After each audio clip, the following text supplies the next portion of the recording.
একজন বয়স্ক মানুষ, সে এটিএম এ ঢুকেছে, এটিএম কার্ড দিয়েছে, কোনো কারণে টাকাটা বেরোয়নি, তার পেছনে একজন দাঁড়িয়ে আছে, সে হেলমেট পরে আছে, তার মুখটা যাতে সিসিটিভিতে না দেখা যায়। কি হয়েছে দাদু, কি হয়েছে? না বাবা, আমার কার্ড থেকে টাকা তুলতে যাচ্ছি, তুলতে পারছি না। বলছে আচ্ছা আচ্ছা, আমাকে দিন, আমি আপনাকে সাহায্য করছি।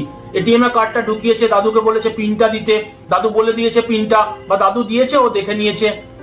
টাকাটা বেরিয়েছে 5,000 টাকা, দাদুর হাতে 5,000 টাকা তুলে দিয়েছে। কার্ডটা দেওয়ার সময় ওই কার্ডটা চেঞ্জ করে অন্য একটা কার্ড হাতে ধরিয়ে দিয়েছে, দাদু চুপচাপ নিয়ে চলে গেছে। এইবার কি হলো, ওই কার্ডটা দিয়ে 15 মিনিটের মধ্যে দাদুর 50,000 টাকা এটিএম থেকে গায়েব। মানে ওই এটিএম থেকে বেরিয়ে গিয়ে অন্য এটিএম এ গিয়ে টাকাটা তুলে নিল, দাদুর অ্যাকাউন্ট খালি। দাদুর অ্যাকাউন্টে এসএমএস আসে না। কেন?